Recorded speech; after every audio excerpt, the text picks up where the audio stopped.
getting new emails, not just new emails, but like warm, relevant leads with emails that are similar to your existing customer base, that are people who are highly likely to buy from you, but maybe just don't know about you yet. You have to be getting high quality people, potential customers, into that top of funnel email list. Welcome back to another episode of the podcast. I'm your host, Josh, co-founder of We Crush Marketing. Along with our creative director, Hallie, we bring experiences, inspiration, and strategies to help you, the business owner, operator, or marketer, crush your goals while building sustainable growth for your business. Well, welcome back. So our previous episode was really pretty cool. We talked about the 2 reasons that people buy from your company. So if people aren't buying from your company, I think that it would be really great for you to listen to that episode. I love how dry you are about it. It is true, though. It's just simple, honest truth. Business is cut and dry. It is cut and dry. So today is all about emails.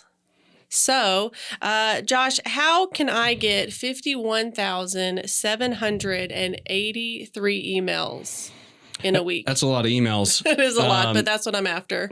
I think we have 2 weeks just to give people a little buffer. Okay. But yes, how can you capture 51,783 emails? Well, you can do that using a giveaway. Okay. So emails, if you're not using email, it is still the king. It's been around for the longest of all these email tools, probably next to like Google AdWords. Email is not dead. It is still the bomb. It still brings in the highest ROI for any business. And getting new emails, not just new emails, but like warm, relevant leads with emails that are similar to your existing customer base, that are people who are highly likely to buy from you, but maybe just don't know about you yet. You have to be getting high quality people, potential customers, into that top of funnel email list. I think it's important also to note that emails are not just important if you're e-commerce. For any kind of business, that is going to be like the lifeline or lifeblood. Lifeline? Oh, either one. Yeah. It's very important to your business. They both work. All right. So before we get into using a giveaway to collect emails, I just feel like it would be much easier if I could go buy email addresses. Is this frowned upon? And if so, why? Wouldn't it be so much easier if you could just buy them? Let's just throw money at it. Yeah. No, but it is not easier because there are some industries, I would say more so in probably the blue collar space. When I say blue collar, I'm talking about like this oil and gas guy was a great example. He comes to us, he's like, hey, I really want to take this business online. I really want to, direct traffic and information more directly at customers. And traditionally, he's been in a space that is not digital at all. Mm-hmm. And a lot of the websites in that space you see are very industrial looking, dated, look like they were probably built in like 1999. Something like that. And he's really wanted to take this more mainstream. GeoCities websites. Yes, exactly. Big category filters on the side. So he's wanting to take this a little more modern day and mainstream. We're going to help him do that. But those businesses, a lot of them are looking to how can they get direct mail lists or email lists now and SMS stuff, text messaging. And that can work for some of those businesses. But if we're talking about like you're really trying to sell your product or service online, I highly recommend against buying emails. I've just seen too many people get burned with them. Well, you go to a website and it's like, oh man, I'm selling shoes. So I can get an email list for a couple $1,000s that's, several thousand email addresses that are going to be the right customer. However, like 90% of those email addresses are just spam and crappy emails. And all of a sudden, if you're using a MailChimp or a Klaviyo or Constant Contact and you, first of all, you send emails to all these people who did not subscribe to you, that's like a huge no-no. Second of all, your open rate's going to be terrible. You're going to be blacklisted then from these email servers. I mean, it just really is like such a wormhole that you don't want to get into. Yeah, avoid it. It feels like a quicker grab. Right. But it will not pay off in the long run. I've actually never seen it work out or heard about it working out from any other clients, previous businesses. I've never seen it work. It's just, it will really, and if you get flagged, if your domain gets flagged, like your Klaviyo account or MailChimp account or whatever email service provider you're using gets flagged a lot in spam, it's horrible. And there's no coming back. You really would have to set up a whole new domain and start over, like a sending domain from what, if it's hello at We Crush Marketing or sales at Week, whatever it is. And so I highly recommend against buying. And that's why today we're talking about a giveaway, because it's an incredible strategy to really reach out to some new potential audiences. So emails are the lifeblood. That's what I was looking for of your business. But you want to get warm subscribers, right? So what is a warm subscriber? I would say a warm subscriber is somebody that fits your targeted demographic. They fit your buying personas, right? Like we know in the world of marketing and business, you really have these avatars. Jill that you reads this magazine every month, shops at these stores, has this level of income, lives in this territory. That's like an avatar. And then you could also maybe have Bob as another avatar. He's 42 with 2 kids. And so you really have to understand who your targeted demographic is for your customer, and then say, hey, how can we get this product or service through this giveaway into those people? You may already be running cold traffic ads at people like that, but those cold traffic ads, while you might be getting people to your website, aren't really a strong call to action to like, hey, join the list, get involved. And it's not giving them a really incentive to become part of that process, where a giveaway can, because it might entice that person to say, hey, that product or service is cool to me. And I'll sign up for this giveaway and be a part of it. And then what's a cold audience? Just to kind of give some background on. Cold audience might be, a cold audience could also fall into kind of your ideal demographic. Okay. But cold would just be, hey, from all the data we have, they've never been to our website. They've never interacted on social. We've never delivered ads to them. That would be a complete cold audience. And you could deliver this to a cold audience, but also fit who you think your avatar is. Or you could run it totally cold and allow some of these advertising platforms to kind of dictate who finds interest, which can be good for like certain ad campaigns at like high top of funnel to discover people that you might not have known could be interested in your product or service. But for a giveaway purpose, especially, and we'll get into the investment side of a giveaway, but on the giveaway side, I would recommend really focusing your targeting on warm audiences. Another example would be like a lookalike audience. Like Facebook and Instagram platforms and Google are great at taking who your customers are, or who these people are on your email list, and telling the platforms, hey, I want to build a lookalike off of these 10,000 people. And those systems will match to the best they can, 1 to 10% range on those audiences. So if you're a buyer at Dillard's and you're this age, it's going to try to match people that fit that profile for that new audience. Does that make sense? It does. So here's my question. So I sign up for emails or sweepstakes or whatever just to kind of get the coupon or whatever, but then I'm probably going to unsubscribe. So how do you kind of collect some of this information and then ensure that they don't just unsubscribe right away? Well, when you set up a giveaway, the idea is to really create an experience. Okay. And we can get into like the details of that giveaway in a minute, but think about the giveaway not as just like this quick entry, exit, get their email, get their info, and we'll give this away in 2 weeks. Really think about it as a true experience for not only your existing customer base, but the new base you want to go after, the new audiences you want to go after, and create this experience through the giveaway where they're like, oh man, I really love this brand. I really like the product or service. I could see myself using it. Hopefully I win. Maybe if I don't, maybe I'll buy. That's what you want going through the mind of people that are entering this giveaway. And that's why it's important to get people that are warm or are lookalike, because you don't want a bunch of people signing up for a freebie and quitting. Right. That's what you don't want. But I think if you execute on the front end of your targeting, your delivery of the giveaway, and the emails and the experience and the imagery throughout, then you'll find the right people. So it's not necessarily going to be like a super quick, easy peasy, but we'll get some like legit qualified email addresses. So like, how do we get started? What's the process? What does a good giveaway even look like versus a bad giveaway? Yeah, I think on that note, like I think a good giveaway is one that's super thought out in terms of the value. I think the value is really important. Because let's face it, like people are going to be much more interested in winning a $40,000 car Sure. than they are a $40 bag.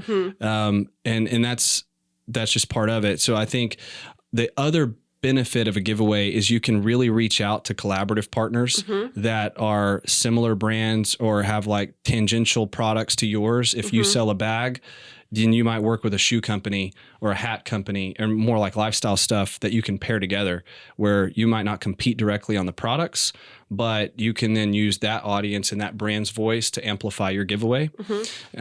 So I really think just thinking about what you want to achieve in this giveaway. I mean, the idea is to get your brand or product, your product or service in front of more people that could buy. That's the goal. So then you go, okay, what are these people going to find valuable? And that's where I think really thinking about what you're going to give away is really incentivizing. So I'm going to come up with something that's really valuable, something that people actually want, and then partnering up with companies that are complementary to what my service is. What are the tools I need to actually like go about creating and implementing this? Yeah, I think so. There are tools, like there are online tools. There's Viral Sweep is like more for e-commerce stores, especially Shopify. Gleam, which is GLEAM, which has been around forever. Both of those do a great job of what you can call like gamifying the giveaway. So imagine you see a Facebook ad for this giveaway. It's like valued at $8,300, and it's this awesome package of a weekend trip and luggage and whatever.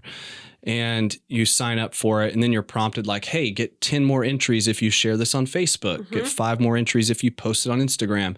And you can, the cool thing is about using the gamified systems is you can really, sky's the limit. I mean, you can have so much fun with it. You can say 100 extra entries if you text it to a friend, 5 if you post it on Instagram stories. So you can incentivize how the level and really get people turning over.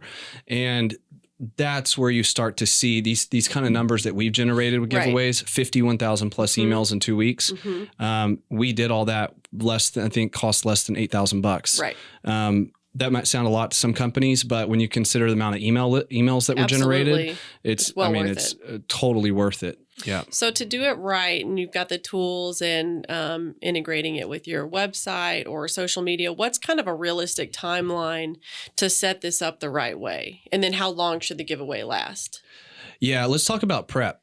And you've done a lot of prep on this kind of stuff before, so I'll lean on you for it. I think there's reaching out to the collaborative partners, right? There's understanding what it's going to be first. What's this giveaway going to entail? I think when we've done some, there've been 6, 7, 8 partners involved. It's definitely had a lot of moving parts. Yeah. And so there's emails back and forth with other director of marketers or directors of marketing or brand owners. And you're going, hey, are y'all going to give this away? Are we going to pay cost for it? You're going to have to, if you're going to work with collaborative partners, there's some negotiation there. For sure. Some of them might give you the pair of shoes because they just want the branding. One caveat, I would say, if a brand wants to do email exchange, highly vote against it. Like no questions asked. Don't do it. It gets a little dicey. Yeah. And some brands will say like, oh, we'll give it to you. Will you also share all the email entries? Well, no, because you're the brand that's putting the ad dollars behind it.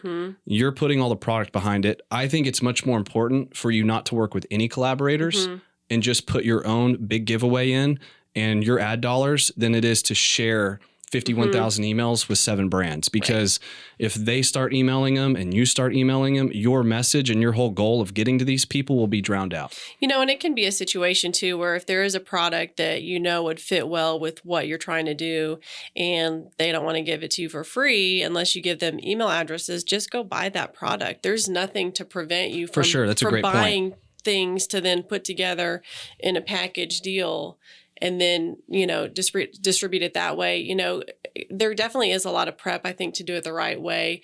In our past experience, there was a lot of conversations about what is the messaging. So I think you want to make sure that every brand is putting out the same messaging. So for an example, we would have, if we ran something for 2 weeks, we would have maybe 10 different bodies of text that we would all copy and paste so that the verbiage is the same, so that the hashtags are the same.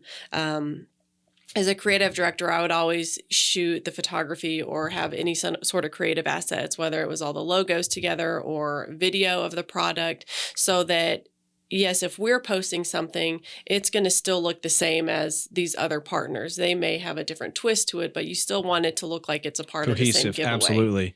Yeah, and you've always done a great job with that. I think total prep time should probably be at least 8 weeks. I think you got to budget 8 weeks from conception to like, hey, let's launch this thing, because it's going to take at least that much time to, like you said, plan out the taglines. What's the arching message here, and get the feedback from any collaborators, get products in that you need to shoot. So I would give yourself 8 to 12 weeks even. A giveaway, I think a giveaway could be run once a quarter. If it was seasonal type thing, at least like bi-yearly. Sure. And it's a great strategy to say, hey, we're really focused on this audience, growing this list this many times a year. You don't want to do it every month, but I think once or twice a year. So I think now, let's say we've set up a successful giveaway and we've completed it, we've selected our winner, that's great. Where a lot of companies really drop the ball is now we've collected all these email addresses and then we don't do anything with them. So kind of walk through what are some best practices, like now that we have these email addresses, what do we do with them? And then is there something we can offer these people, maybe all of the 50,000 people that didn't necessarily win? Yeah. And I think on that, like, think too, if you want one winner or if you want 3 or 4, like you could have tiered winners, big grand prize, and like 2 or 3 smaller winners, gets people even a little more interested. But on your point of like, what do we do with all these emails? As people are entering the giveaway, even from day one, this is what's super important with your email system. So let's just say you're running Klaviyo and you want to make sure that you have a new list set up, that you have these segments ready, that you have flows built in that are connected to the giveaway that you're running, so that as soon as Hallie enters the giveaway, she's triggered an email. Hey, thank you for entering. This is what you can expect. Don't forget to share with friends. 3 days later, she gets an automated email and it's like, hey, are you, thanks for sharing. Are you having fun? By the way, this is this product in use. So maybe you show one product that's like being used as a testimonial. And this is why it takes 8 weeks to prepare for this. It's not just come up with a giveaway, post it and move on. Like there's so much work that goes on, like setting up flows, which is so important. Yeah, you could whip one up in 2 weeks and run a giveaway. You're not going to generate the kind of results you want. And that's why the prep time is so important. Because just to recap, you've got, what are we going to do? How much money are we going to spend on this? What are we going to give away? Are we going to work with partners? We got to get photos ready. We got to get all the assets ready. We got to build email flows. It's a lot of prep work. But once the prep work is done, then it's execution time. And so back on that, as the emails are coming in, as people are signing up over these 2 weeks, you want to keep nurturing them about your brand. That's your opportunity to shine. You're getting in front of new people. You want them to understand your brand, what your value product or service is, and you want them to keep being engaged in that giveaway all the way to the end. Even include like the final weekend, like, hey, double points, triple points this Saturday and Sunday only, go out with a bang. But once it's over, this is the validation stage. This is where we've seen brands fall flat. It's like, oh, yay, we got all these emails. And then I know y'all seen it out there on social. Then it's like, who won? Like, what happened? Did this even... People don't even think it's a real giveaway. Did this person even get anything? Exactly. It's like winning the cruise ship, when you're walking by a trade show booth. Yeah, absolutely. Or the mall and like, win a Harley, There's some of that, like, people don't quite trust it. Did it happen? So once you are closed with the giveaway, deliver the goods. announce the winner within 24, 48 hours, get a picture of the winner, ship them all the stuff quickly, ask them to take a big picture, post that everywhere on social, put it in your email list as a newsletter, be like, Dan, won this. He got 53,000 points and shared it with 2,000. Like, you want to tell the story of Dan and why he was so stoked to win this giveaway. And if there's a second or third place, include them too. For sure. But execute on that as soon as this thing's over. One of the things that you've done in the past, which I think is really smart, is once the winners and all that are announced, well, what's left for everybody else? So you could send something that is to everybody that didn't win and say, hey, we really appreciate you entering this. Here's a 15% off coupon code that lasts 48 hours or whatever, but just something so they still feel incentivized to have some sort of call to action on your website. Yeah, for sure. Yeah, you got to follow that up. I mean, you don't want to miss opportunity. And giving them a little incentive, a discount, a free item with purchase if you don't want to do discounts, very important as the quick follow-up once that giveaway's over. I, for one, feel like I have learned a ton of information about giveaways. They're really fun to do. It is a lot of work, but what you get in return can really, truly make a very significant financial impact on your business. What I'm excited about is our next episode. We're going to be talking about quizzes. Love a good quiz. Yeah, not like homework, tests, school, like actual fun quizzes. I do BuzzFeed quizzes all the time. See, what my, Thanksgiving meal is or whatever, just random stuff. But you're going to teach us how quizzes can That's a lot of pressure. Yeah, how quizzes can grow your business. They can. And help your customers. Yeah, if you want a solid 1-2 punch, this episode we just did on the giveaways and the quizzes coming up. There you go. Thanks for listening to the podcast. If you enjoyed the message, we would greatly appreciate it if you would leave a rating and review on the platform of your choice. Make sure to subscribe so you don't miss out on future episodes that will help you achieve sustainable growth for your business. And if you have any questions or need any help implementing some of the strategies that we discussed in this show or other shows, just shoot us a message at hello@wecrush.marketing.